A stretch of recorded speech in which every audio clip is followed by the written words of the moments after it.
January 5th, 1943. South Pacific waters off Guadalcanal. The morning sun cast long shadows across the deck of the cruiser USS Helena as sailors went about their duties. Radar operators hunched over their screens, scanning for threats. The war in the Pacific had reached a brutal intensity, and every man aboard knew that death could arrive at any moment from the sky. Helena had spent the previous night bombarding Japanese positions at Munda Airfield on New Georgia. Now, as Task Force 67.2 withdrew southward, the crew remained at high alert. They had learned through bitter experience that Japanese retaliation often came swift and deadly after such raids. 4 Japanese dive bombers appeared on the horizon, their distinctive silhouettes unmistakable. Aichi D-3A aircraft, code-named VALs by Allied forces. They were older designs, slower than the newer D-4Y Judys, but their accuracy in the hands of experienced pilots made them deadly. The alarm sounded across the ship. Battle stations. Every gun crew scrambled to their positions. The Japanese planes dove toward the American task force, their bombs finding their mark on HMN ZS Achilles before beginning their withdrawal. What happened next would change warfare forever. As the Japanese bombers climbed away, thinking they had escaped the range of American guns, Helena's 5-inch .38 caliber guns opened fire. Not with the desperate barrage of hundreds of rounds that naval doctrine demanded, just a few shells. The gun crews watched as the projectiles streaked toward the distant aircraft, now over 4 miles away. Then something extraordinary occurred. The shells exploded near the planes without hitting them directly. One bomber erupted in flames and tumbled into the ocean. Another followed moments later. The gun crews stared in disbelief. They had just witnessed something impossible by all previous standards of naval warfare. They had shot down enemy aircraft at extreme range without actually hitting them. The shells had exploded automatically when they came close enough to the targets. No timing calculations. No guesswork about altitude and speed. No frantic adjustment of fuse settings. The weapons simply knew when to detonate. Commander W.S. Parsons, who documented the engagement, noted the extraordinary nature of what had just occurred. These were not lucky shots. These were precision kills achieved by a weapon that detected its own proximity to the target and detonated at exactly the right moment to maximize damage. What those sailors had just used was a secret so closely guarded that it ranked second only to the atomic bomb project in security classification. A weapon so revolutionary that military leaders feared its capture more than almost any other technology. A device that would prove 3 to 4 times more effective than conventional ammunition. Yet despite its incredible potential to save American lives, the highest levels of military command would refuse to authorize its widespread use for nearly 2 years. This is the story of the proximity fuse, the weapon the Navy initially kept to itself, the innovation that Pentagon officials deemed too dangerous to deploy on land, and the secret that would ultimately help win World War II. To understand why military leaders would restrict such a powerful weapon, we must first understand what made it so extraordinary. Before 1943, shooting down an aircraft with anti-aircraft artillery was an exercise in mathematical frustration and deadly futility. The problem was simple to understand, but seemingly impossible to solve. The sky is enormous. Aircraft are relatively small. They move at high speeds in 3 dimensions, and artillery shells, once fired, follow a predetermined ballistic path that cannot be altered. Traditional anti-aircraft guns relied on 2 types of fuses, both with severe limitations. Contact fuses detonated only when the shell physically struck the target. This required a direct hit on a fast-moving object at distances often exceeding several miles. The mathematical probability of success was vanishingly small. Time fuses exploded at a specific moment after firing, set before the gun was fired. Gun crews had to calculate the exact moment when the shell would be nearest to the aircraft, accounting for the aircraft's altitude, speed, direction, rate of climb or descent, wind conditions, and the ballistic trajectory of the shell itself. Any error in these calculations, even by a fraction of a second, meant the shell would explode harmlessly in empty air while the enemy plane flew past untouched. The statistics from the early war years were grim and demoralizing. At the start of the war in Europe, it took an estimated 20,000 rounds of anti-aircraft ammunition to shoot down a single enemy aircraft. Some estimates from the Norwegian campaign and the Battle of Britain suggested figures as high as 100,000 rounds per kill. Even the most optimistic assessments from experienced gun crews suggested at least 2,500 rounds were needed for each aircraft destroyed. Naval vessels and ground installations expended enormous quantities of ammunition with little to show for it. Ships returned to port with their magazines depleted and enemy aircraft still dominating the skies above them. The human cost of this inefficiency was measured in blood and steel. Japanese dive bombers and torpedo planes ravaged American naval forces in the Pacific. At Pearl Harbor, at the Coral Sea, at Midway, American sailors died because their anti-aircraft guns could not reliably stop attacking aircraft. German aircraft threatened convoys crossing the Atlantic, sinking merchant vessels carrying vital supplies to Britain and the Soviet Union. Allied ships faced constant aerial attack with defensive weapons that were, in practical terms, barely more effective than small arms fire. Sailors died in flaming vessels. Supply ships carrying food, fuel, and ammunition sank before reaching their destinations. The course of entire campaigns hung in the balance because Allied forces could not effectively defend against determined air attack. Scientists and military planners across all the warring nations knew there had to be a better solution. The concept of a proximity fuse, a shell that could detect its target and detonate automatically at the optimal distance for maximum damage, had been discussed in military journals and research laboratories for decades. The British had begun preliminary research in 1939, spurred by the growing threat of German air power. The Germans themselves had initiated at least 30 different proximity fuse programs, with some sources documenting as many as 50 separate research efforts. The Japanese experimented with acoustic and magnetic detection systems. Everyone recognized the transformative potential of such a weapon. But recognizing potential and creating a functional weapon were entirely different challenges. The technical obstacles seemed insurmountable with 1940s technology.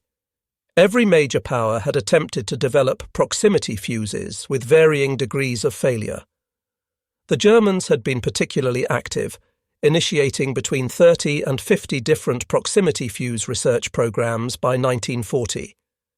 These included the Kranich acoustic fuser developed by Ruhrstahl AG, which attempted to detect aircraft by sound.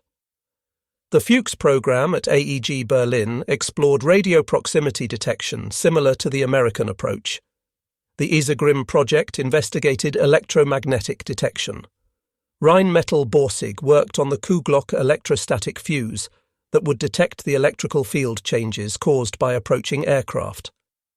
Despite this extensive research, German programs were halted in 1940 by direct order from Hitler, who demanded all research focus on projects that could reach production within 6 months. This decision, driven by overconfidence after early victories, would prove catastrophic. When German research resumed in 1944 as the strategic situation deteriorated, it was too late. Rheinmetall had actually test-fired working prototypes by late 1944, but their facilities were overrun before production could begin. Not a single German proximity fuse saw operational service during the war, while the Americans produced 22 million. The Japanese experimented with acoustic and magnetic detection systems through their Naval Technical Research Institute. They understood the concept perfectly, but lacked the industrial infrastructure for miniaturized electronics. Japanese vacuum tubes were larger, less reliable, and could not withstand the stresses involved. Their best efforts produced laboratory curiosities that had no path to mass production. A proximity fuse would need to contain a miniature radar system capable of detecting aircraft and calculating distance in real time. This entire system would have to fit inside an artillery shell only 5 inches in diameter. The components would need to survive acceleration forces of 20,000 times gravity when fired from a naval gun. The shell would spin at 25,000 revolutions per minute as it flew through the air, creating massive centrifugal forces. The device would need to function flawlessly in rain, snow, tropical humidity, Arctic cold, and the chaos of combat conditions. And it would need to be cheap enough to manufacture by the millions. Most experts considered it impossible with existing technology. Vacuum tubes, the basic building blocks of all electronic circuits in that era, were delicate glass containers that shattered under far less stress than artillery shells endured. Even reinforced tubes failed when subjected to a tiny fraction of the forces involved in gun firing. Batteries powerful enough to run a radar system were far too large to fit in a shell nose. The radar antenna would need to be impossibly small, yet still functional. The safety mechanisms required to prevent premature detonation would need to work perfectly every single time without exception. One failure could kill the entire gun crew firing the weapon, and all of this technology would need to be crammed into a space smaller than a coffee can, then fired from a gun with explosive force. The British shared their early research with American scientists in September 1940 through the Tizard mission, a desperate intelligence exchange undertaken as Britain stood alone against Nazi Germany. Sir Henry Tizard arrived in Washington carrying a black metal deed box that contained many of Britain's most closely guarded military secrets. Among the documents were preliminary designs for a proximity fuse, theoretical calculations, and reports on failed experiments. But British scientists admitted they lacked both the industrial capacity and the specialized knowledge in miniaturized electronics to turn theory into mass-produced reality.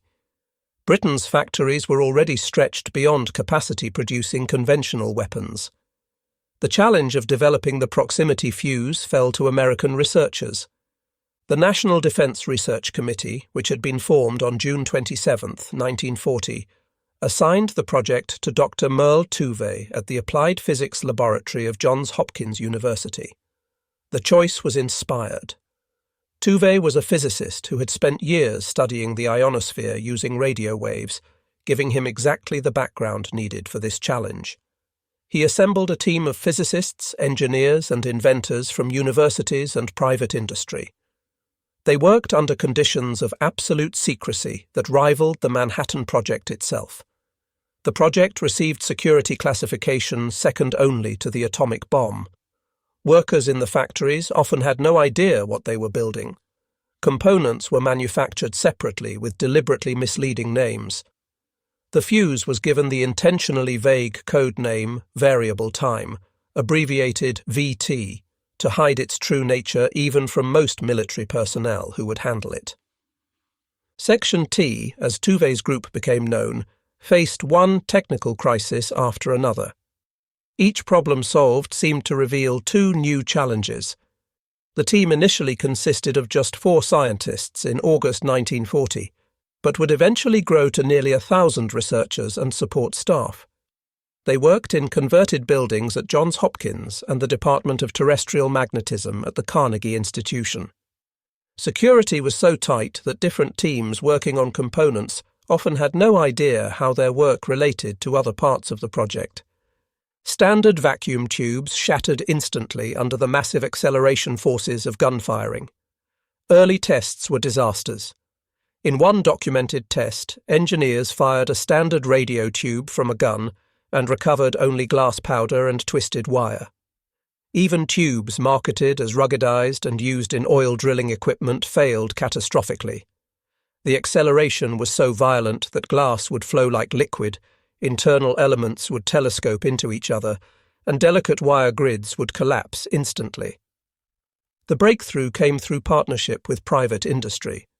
Sylvania Electric Products, working with Section T engineers, developed special miniaturized tubes with reinforced glass, multiple support structures, and shock-resistant internal components. These tubes were unlike anything previously manufactured. They started with hearing aid tubes, the smallest available, and modified them extensively. Additional glass supports were added at critical stress points. Lead wires were shortened to just 3/8 of an inch to reduce flexing. Special tungsten alloy filaments replaced standard materials.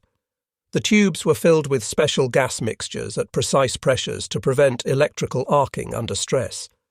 But even these improved tubes failed repeatedly in early tests. In one particularly frustrating series of experiments in late 1941, 900 consecutive tubes were destroyed without a single success. Engineers tried everything imaginable. They embedded the tubes in wax, finding it melted from heat. They tried oil, which leaked. They experimented with rubber compounds that deteriorated. They tested various plastics that cracked under stress. One engineer suggested suspending the tubes in mercury, which was too heavy. Another proposed using human blood plasma as a cushioning medium, which was tested but proved impractical. The solution came from an unexpected source. Dr. James Van Allen, who would later discover the Van Allen radiation belts, was then a young physicist on the team. He suggested using a wax and oil combination in precise ratios, with the tubes mounted at specific angles to distribute stress. After thousands of configurations, they found that tubes mounted at 30 degrees to the shell's axis, cushioned in a mixture of sericin wax and transformer oil, could survive about 70% of test firings. This was deemed acceptable for wartime production. The battery problem seemed equally insurmountable with conventional technology. Standard batteries were far too large and could not activate instantly. The solution, when it came, was ingenious and counterintuitive. Engineers created a tiny glass ampule containing liquid electrolyte. The ampule sat inert until the shell was fired. When the gun fired, the massive acceleration shattered the glass, and centrifugal force from the shell's spin drove the liquid outward to contact carefully positioned metal plates. This initiated a chemical reaction that generated electrical current.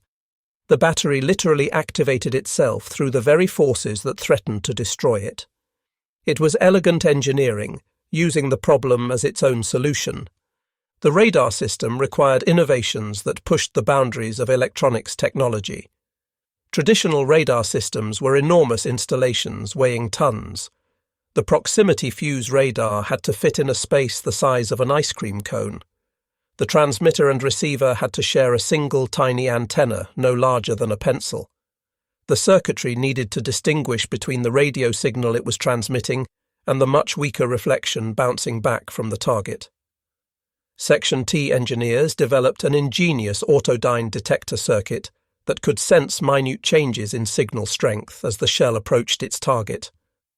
When the reflected signal exceeded a specific threshold, indicating the target was within lethal range of the shell's fragments, the firing circuit would trigger the detonation. But detecting proximity alone was not enough. The fuse had to be smart enough to avoid false triggers. A shell fired over water could not be triggered by reflections from ocean waves. A shell fired in rain could not mistake water droplets for aircraft. A shell passing near friendly aircraft had to distinguish friend from foe, though this proved impossible and led to strict usage protocols. Engineers added sophisticated wave suppression circuits that ignored long-duration signals from stationary surfaces, while remaining sensitive to the characteristic reflections from moving aircraft. They built in time delays, so the fuse could not arm until the shell had travelled safely away from the firing ship.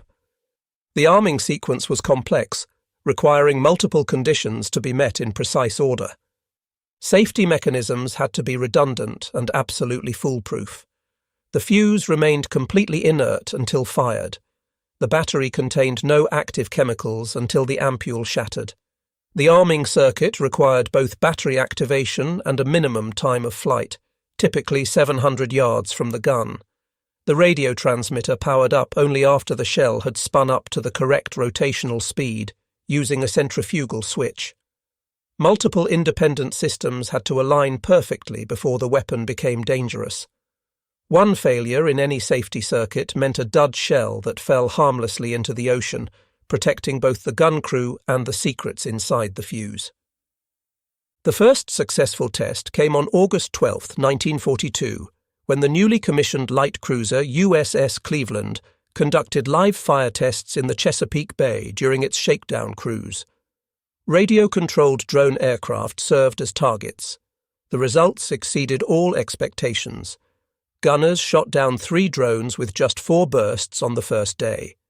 The drone aircraft were small, fast, and maneuvering, yet the proximity-fused shells destroyed them with ease. The test was so successful that the Navy cancelled the planned second day of testing and immediately ordered mass production.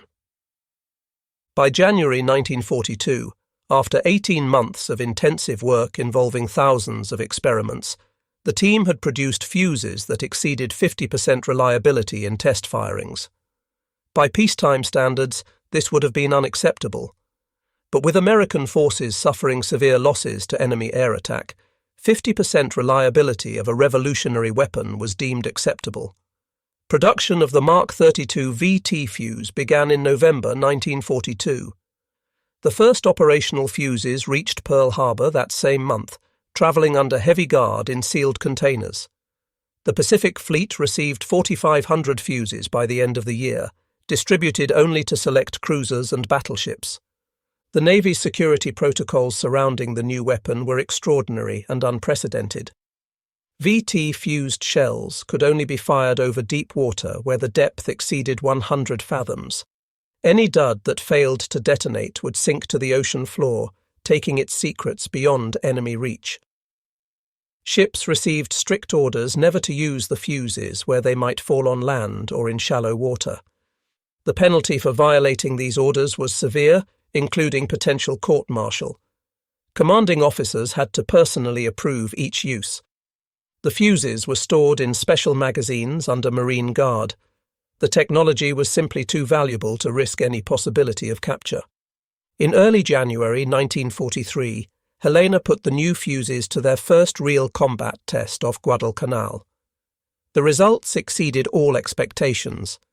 The ship's gunners fired only 22 rounds and achieved 2 confirmed kills at ranges previously thought impossible.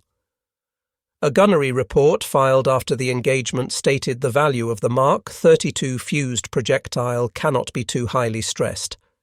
The Bureau of Ordnance had been waiting anxiously for exactly this kind of combat confirmation.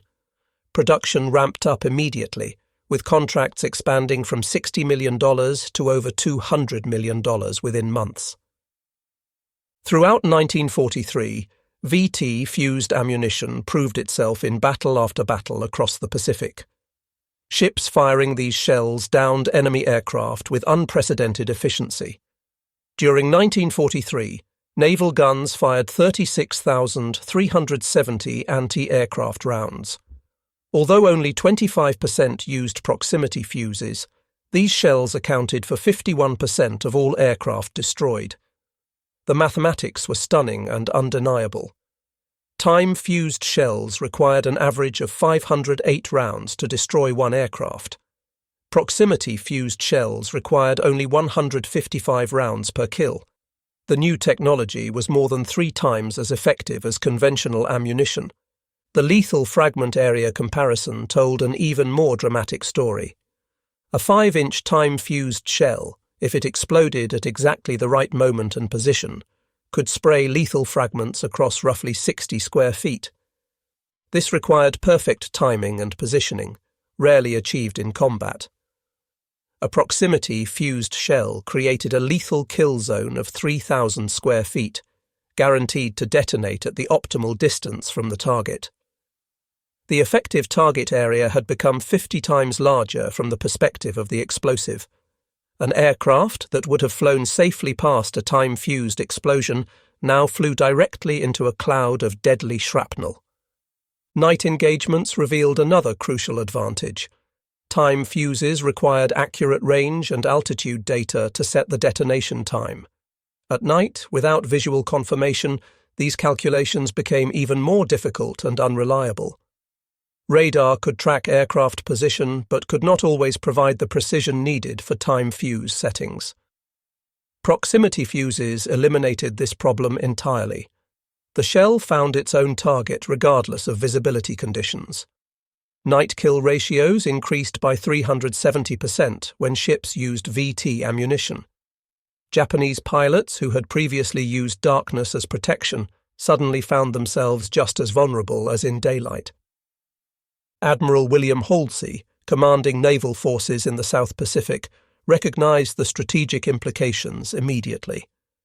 Japanese torpedo planes had been making devastating nighttime attacks on American ships throughout 1942.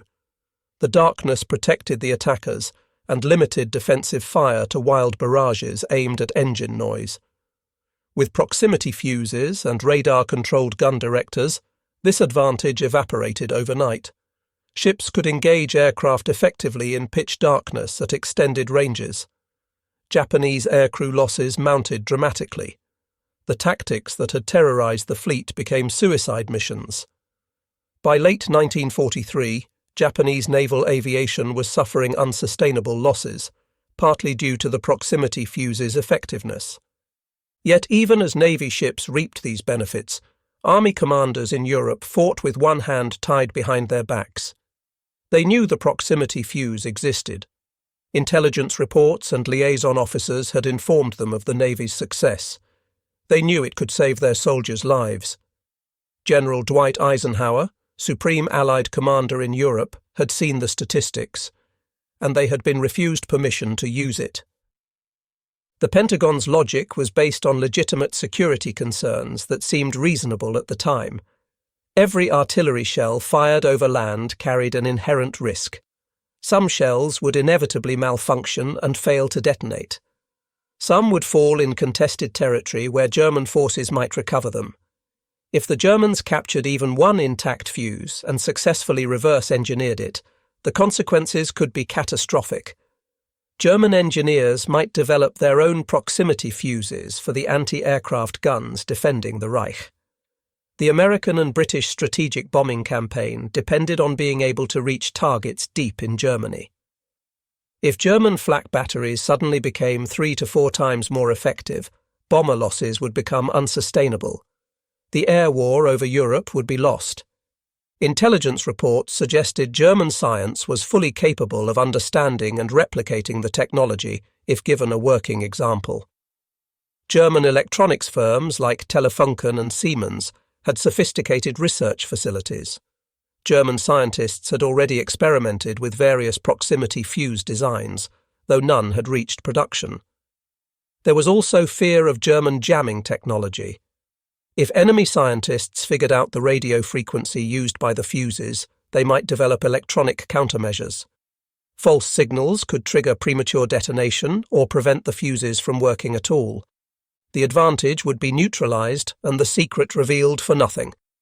Better to maintain strict operational security than risk these scenarios. So the Pentagon maintained its embargo through most of 1944. The Navy could use proximity fuses over deep water where duds would sink beyond recovery. But the Army could not use them in Europe where every shell mattered. This decision had devastating consequences measured in American blood. Time-fused artillery in the European theatre continued to require thousands of rounds to achieve meaningful results. German formations moved with relative impunity because Allied artillery lacked the precision to stop them consistently. American soldiers died while a weapon that could save them sat in warehouses waiting for authorization that might never come. Army commanders grew increasingly frustrated as 1944 progressed. They were fighting the Wehrmacht with inferior technology, while a war-winning weapon remained restricted. General Dwight Eisenhower understood exactly what the proximity fuse could mean for his troops. He had reviewed the Navy's combat data showing threefold improvements in effectiveness. He knew that American soldiers were dying unnecessarily because of what he considered overly cautious security policy. And he was not a man who accepted unnecessary casualties quietly. The military situation grew increasingly desperate by late 1944. Despite successful D-Day landings in June and the liberation of France, German forces were far from defeated. They had stabilized their lines along the German border and were preparing a massive counter-offensive. Unknown to Allied intelligence, Hitler had assembled a strike force of 250,000 soldiers, nearly 1,500 tanks, and 2,000 artillery pieces in the Ardennes forest. The German plan, codenamed Operation Watch on the Rhine, aimed to split the Allied armies, recapture the vital port of Antwerp, and force the Western Allies to negotiate a separate peace. On December 16, 1944, at 5:30 in the morning, Germany launched its surprise offensive. The attack began with a massive 90-minute artillery barrage that stunned American forces. 250,000 German soldiers, supported by the secretly assembled tank forces, smashed into American lines along an 80-mile front. The assault hit a thinly defended sector held by inexperienced and recuperating divisions. The 106th Infantry Division had just arrived from the United States. The 28th Infantry Division was recovering from severe losses in the Hürtgen forest. German armoured spearheads, led by elite SS Panzer divisions, penetrated deep into Allied territory. The weather was terrible, with low clouds and snow preventing Allied air support. American forces reeled backward in confusion and near panic. The Battle of the Bulge had begun. American artillery fought desperately to slow the German advance. But time-fused shells proved woefully inadequate against infantry advancing across snow-covered open ground. Artillery observers struggled to provide accurate range data in the confusion. Too many shells buried themselves in the soft earth and snow, detonating harmlessly underground. Too many German soldiers survived artillery barrages that should have destroyed entire units. German infantry advanced with confidence, knowing that American artillery, while dangerous, was not the precision killer it could have been. 3 days into the German offensive, with American forces in crisis, Eisenhower had seen enough. He sent an urgent message to the Pentagon through General George Marshall, Army Chief of Staff. Eisenhower demanded immediate authorization to use proximity fuses in ground artillery. He argued that the strategic situation overrode security concerns. If the Germans broke through to Antwerp and split the Allied armies, the entire campaign would collapse. The war would be prolonged by months or years. The risk of captured fuses, terrible as it might be, was less than the risk of losing the campaign. The Pentagon relented with remarkable speed. On December 21, 1944, all restrictions on proximity fuse use were removed. Within hours, 200,000 shells with VT fuses, code-named POSIT to maintain some operational security, were released from depots and rushed to the front lines. Artillery battalions received hurried briefings on the new ammunition. Most gun crews loaded the shells with no clear understanding of how they worked, only promises that they were far more effective than anything previously fired. The results were immediate and devastating. American artillery that had been marginally effective against German infantry suddenly became a precision killing machine. Shells exploded perfectly at treetop height without requiring any time fuse calculations. Every round detonated at the optimal height to spray fragments across the maximum area. German soldiers advancing across snow-covered fields found themselves in kill zones with no protection. Units that had felt relatively safe from time-fused artillery, because heavy clouds prevented accurate observation, now died in droves.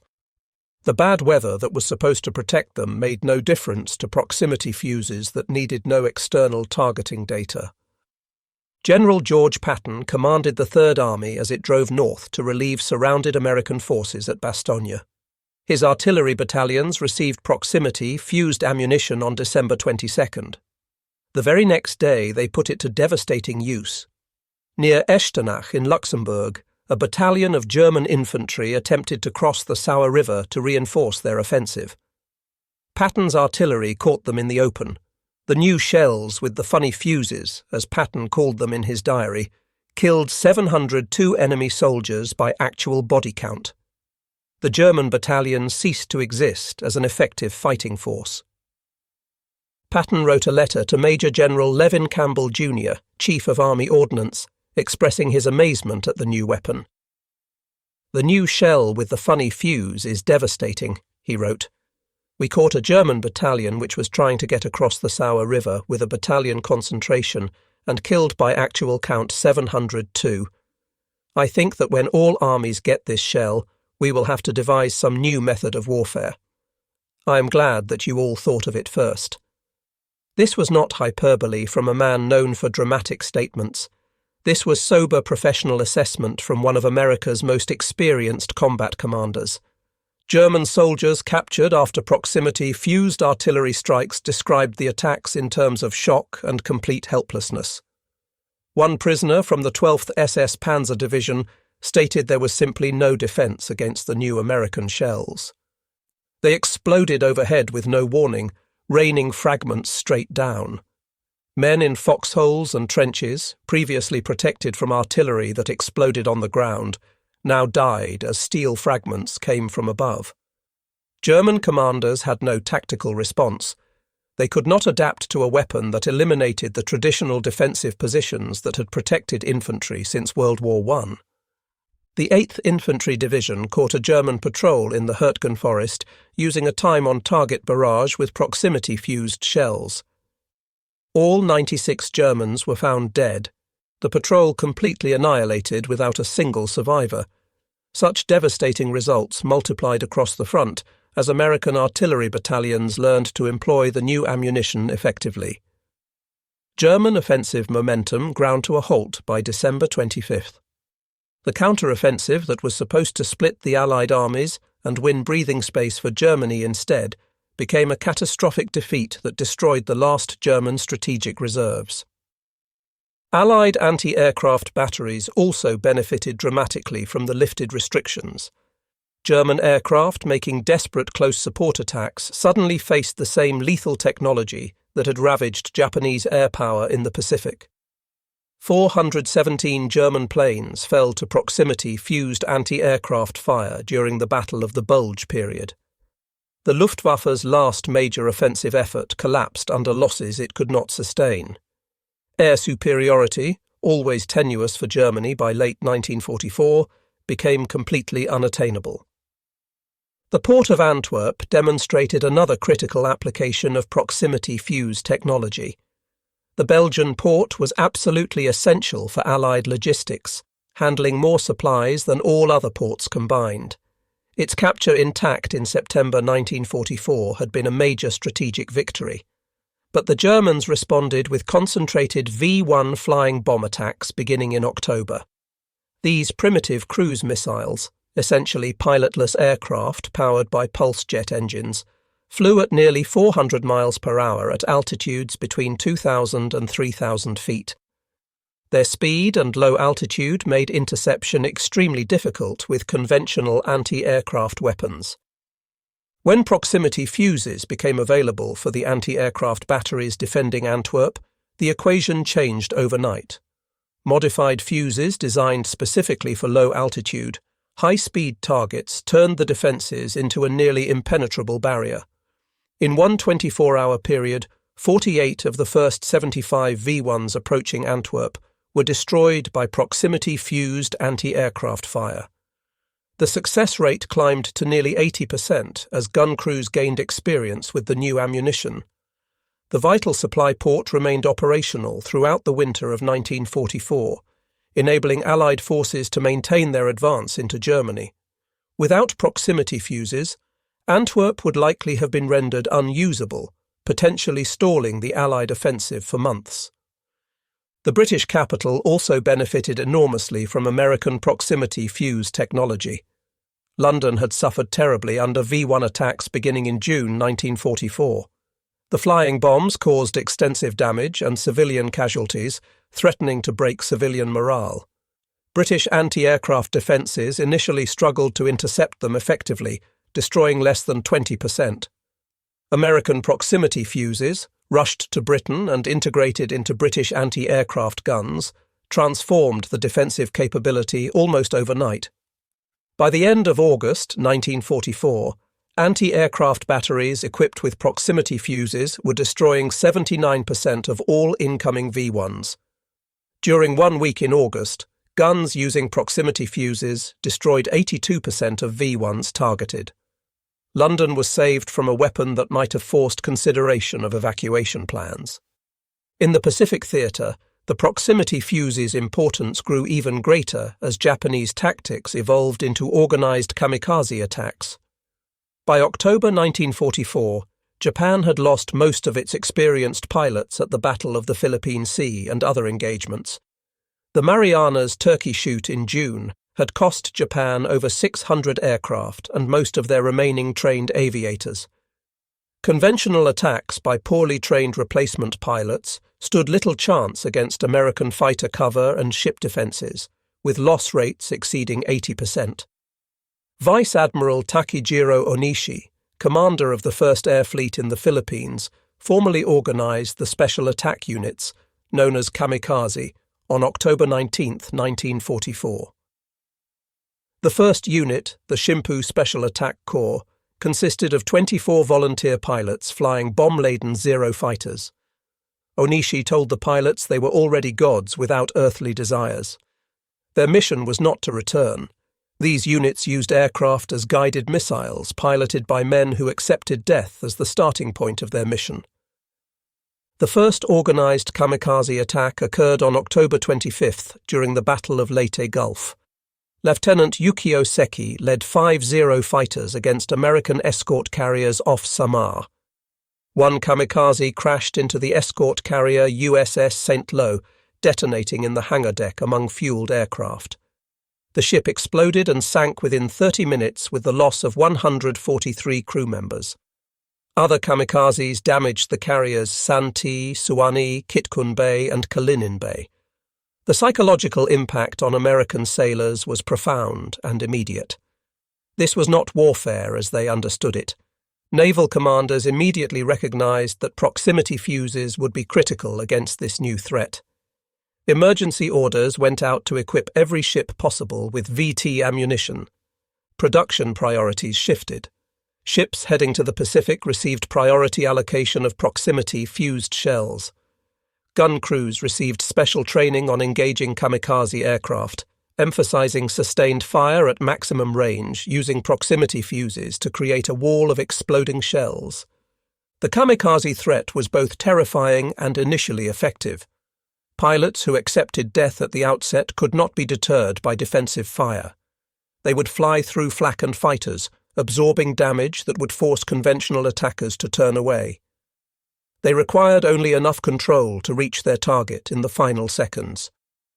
At Leyte Gulf in October 1944, kamikazes sank the escort carrier USS St. Lo and damaged numerous other vessels. The psychological impact on American sailors was profound. Proximity fuses proved uniquely effective against kamikazes for reasons that became clear through combat analysis. The suicidal nature of the attacks meant Japanese pilots flew predictable straight-line trajectories directly toward their targets. No evasive maneuvers, no complex approach patterns, no pulling away at the last second. This predictability played directly to the proximity fuse's strengths. 5-inch guns firing VT ammunition required only 310 rounds per kill against kamikaze attackers, compared to 624 rounds per kill against conventional attacks. The simpler trajectory gave the fuses more opportunities to detect and destroy the incoming aircraft. The Battle of Okinawa, from April to June 1945, became the ultimate test of anti-aircraft defenses against massed kamikaze attacks. Japan threw everything remaining at the Allied fleet supporting the invasion. Nearly 2,000 kamikaze sorties attacked American ships over 3 months of desperate fighting. The Japanese called these massed attacks kikusui, meaning floating chrysanthemum, and launched 10 major waves. On April 6th alone, 355 kamikaze aircraft attacked the fleet. The scale was unprecedented and initially overwhelming. American naval forces suffered the highest casualties of any Pacific campaign. 26 ships were sunk and 164 damaged. Nearly 5,000 sailors died and another 5,000 were wounded. But without proximity fuses, the losses would have been catastrophic rather than merely severe. Nearly 2/3 of all VT fuses expended during the entire war were used in just 7.5 months of 1945, most of them in the waters around Okinawa. Those fuses shot down over 1,200 Japanese aircraft that otherwise might have crashed into American ships. The invasion succeeded, but at a cost that influenced American planning for the invasion of Japan itself. Post-war analysis by the Operations Research Group concluded definitively that proximity-fused shells were 3 to 4 times as effective as time-fused ammunition in anti-aircraft roles. Some specific scenarios showed even greater advantages. 5-inch naval guns firing conventional time-fused ammunition required approximately 2,000 rounds to destroy one aircraft in typical combat conditions. The same guns using proximity fuses required between 300 and 600 rounds depending on the tactical situation. Against kamikaze attacks specifically, the advantage was even more pronounced, with some engagements showing 5 to 10 times greater effectiveness. The proximity fuse provided a psychological advantage that is harder to quantify but no less real. Japanese pilots facing intense proximity-fused anti-aircraft fire knew that even near misses could be lethal. The sky filled with airburst explosions that seemed to track their movements with uncanny accuracy. German soldiers in Europe learned to fear American artillery in ways they had not previously. The shells found targets that conventional ammunition missed. They exploded at exactly the right height regardless of weather or terrain. There was no safe place, no reliable protection, no tactical counter. The proximity fuse also validated a revolutionary model of military research and development that would shape American defense policy throughout the Cold War and beyond. The project demonstrated conclusively that civilian scientists, given adequate resources and clear objectives, could solve seemingly impossible technical challenges.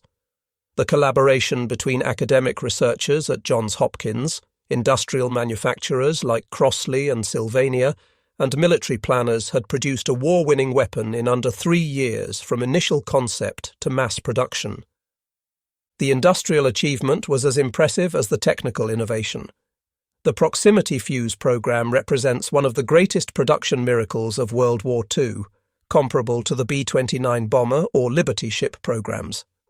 At the program's peak in early 1945, over 110 factories operated by 87 different companies participated in proximity fuse production. This vast network employed over 100,000 workers, most of whom had no idea what they were building. The production story began modestly. In August 1942, Crossley Corporation in Cincinnati received the first production contract. Powell Crossley Jr., who had made his fortune in radios and refrigerators, converted his entire factory to fuse production within weeks. Security was extraordinary. Workers passed through multiple checkpoints. They wore color-coded badges that restricted access to specific areas. Mail was censored. Phone calls were monitored. Workers were forbidden to discuss their jobs even with family members. Many thought they were making improved radio tubes for military radios. Crossley's plant became a model for mass production efficiency. The assembly line was divided into stages. With workers trained on single operations they repeated thousands of times. One station wound tiny coils, another solid connections with microscopic precision. Quality control inspectors checked every 10th unit. By December 1942, Crossley was producing 500 units daily. By December 1943, production reached 3,000 units daily. At the program's peak in April 1945, Crossley alone was producing 16,500 fuses every 24 hours. RCA entered production in September 1942, converting a facility in Bloomington, Indiana. Their expertise in radio manufacturing proved invaluable. RCA engineers developed improved assembly techniques that reduced production time by 30%. Eastman Kodak's contribution went beyond assembly. Their expertise in precision optics and chemistry helped solve problems with the photoelectric cells used in some fuse variants. They also developed improved plastic components that could withstand temperature extremes. General Electric operated multiple facilities. Their plant in Schenectady, New York, assembled complete fuses. but their most important contribution came from a converted factory in Cleveland that had previously manufactured Christmas tree lights. This facility produced the tiny tungsten filaments used in the vacuum tubes, working to tolerances measured in thousandths of an inch. A single imperfection invisible to the naked eye could cause fuse failure. Sylvania Electric Products became the backbone of tube production. Their plant in Ipswich, Massachusetts employed 10,000 workers in 3 shifts, operating continuously except for Christmas Day. The plant consumed enough electricity to power a small city. Special air filtration systems removed dust particles that could contaminate tubes. Workers wore special clothing to prevent static electricity. The plant produced 95% of all proximity fuse tubes, manufacturing approximately 1 million tubes every 2.5 days at peak production. By war's end, Sylvania's Ipswich facility alone had produced 5,683,032 complete fuses, more than any other single location. Major corporations worked alongside dozens of smaller specialized firms. McQuay Norris Manufacturing Company in St. Louis produced metal components. Zenith Radio Corporation in Chicago assembled electronic modules. Wurlitzer, famous for organs and jukeboxes, manufactured precision timing mechanisms. Even Lionel Corporation, known for toy trains, produced specialized components. Each company brought unique expertise that contributed to solving production challenges. By war's end, American industry had produced 22 million proximity fuses at a total cost exceeding $1 billion in 1940s currency. The cost per fuse dropped dramatically through mass production efficiency. Early hand-assembled fuses cost $732 each, making them more expensive than many automobiles. By 1945, assembly line production and manufacturing improvements had reduced the unit price to $18. This 40-fold cost reduction made the weapons economically viable for widespread use. Even at $18 each, proximity fused shells were cost-effective when their dramatically improved kill rates were considered. Quality control was obsessive throughout the program. Every batch of fuses underwent rigorous testing at multiple stages. The National Bureau of Standards operated special testing facilities. Fuses were subjected to temperature extremes from -65 to +160 degrees Fahrenheit. They endured humidity chambers, salt spray tests, vibration tables, and centrifuges that simulated firing conditions. Random samples from each production lot were actually fired to verify functionality. The failure rate had to remain below strict thresholds. Any batch showing problems triggered investigation of the entire manufacturing run. This attention to quality ensured that fuses performed reliably in combat from the Arctic to the tropics. The secrecy surrounding the proximity fuse held remarkably well throughout the war. Despite millions of fuses being fired in combat, the Axis powers never successfully reverse-engineered the technology or developed effective countermeasures. German engineers captured some dud shells in late 1944, but could not believe the fuses actually worked as advertised. The idea of functional radio equipment surviving inside an artillery shell seemed so improbable that they assumed the captured examples were elaborate deceptions or failures. They spent resources investigating countermeasures against fusing techniques the Americans were not actually using. The Japanese faced similar but even more insurmountable barriers.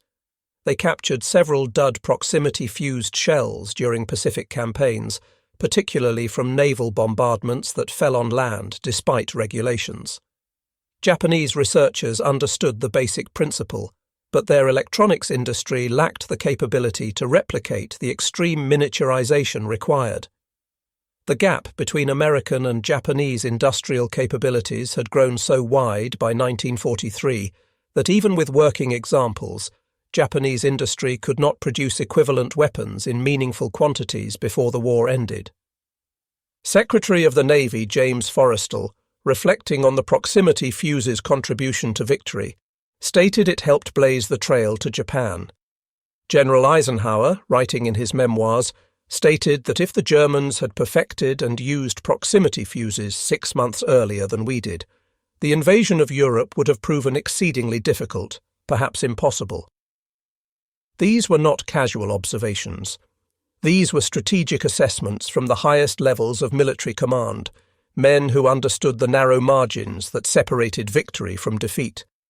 Yet for nearly 2 years, army commanders were denied access to this war-winning weapon because of institutional caution that, while understandable, proved excessive. The Pentagon's security concerns were legitimate.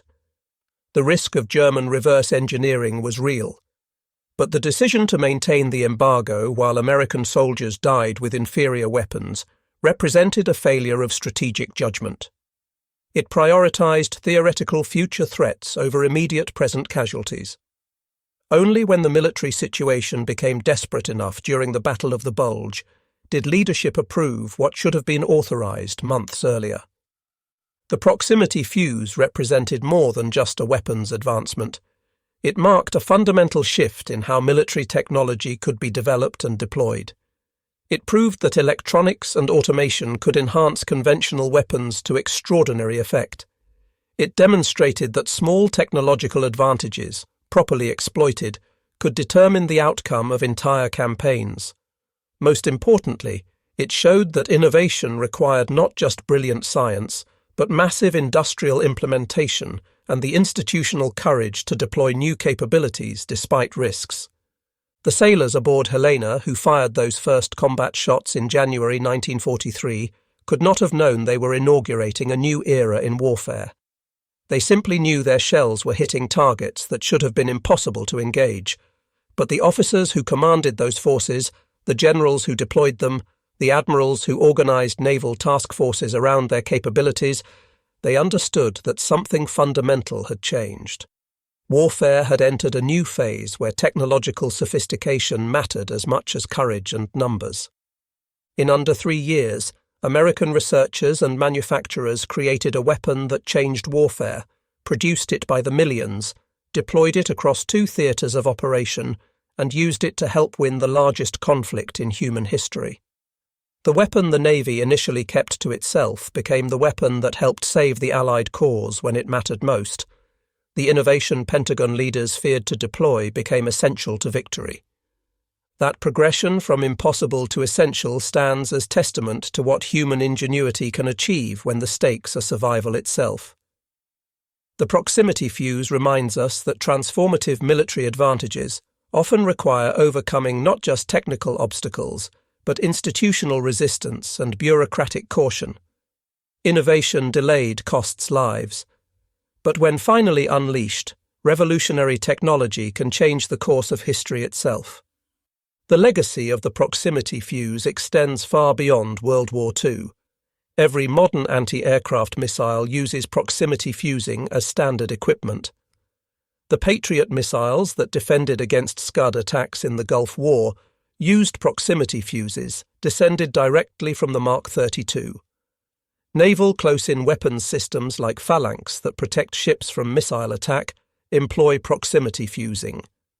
Air-to-air missiles carried by fighter aircraft worldwide detonate using proximity fuses. The technology pioneered under desperate wartime conditions became fundamental to all modern air defense. The scientists who developed the proximity fuse went on to shape American science for generations. James Van Allen discovered the radiation belts that bear his name. Many Section T researchers became leaders in the space program. The Applied Physics Laboratory at Johns Hopkins, created for the Proximity Fuse Project, continues as a leading defense research institution. The model of university, industry, and government collaboration established by the Proximity Fuse program became the template for American technological development throughout the Cold War. Most importantly, the proximity fuse saved countless lives. Naval historians estimate that without proximity fuses, American casualties in the Pacific would have been 30 to 50% higher. The kamikaze threat might have forced cancellation of the Okinawa invasion. The invasion of Japan itself, planned for November 1945, might have faced insurmountable losses from suicide attacks. In Europe, The Battle of the Bulge might have succeeded in splitting Allied armies without proximity-fused artillery. London might have been evacuated under sustained V-1 bombardment. The war might have continued into 1946 or even 1947, with millions more casualties on all sides. The proximity fuse stands as proof that sometimes the most important victories come not from courage alone, though courage is essential, but from the marriage of scientific innovation and industrial might. 22 million tiny radars, each no larger than an ice cream cone, helped win the largest war in human history. They did so by solving a problem that had seemed impossible, turning the vast empty sky into a killing field for enemy aircraft, and giving Allied forces the edge they needed when they needed it most.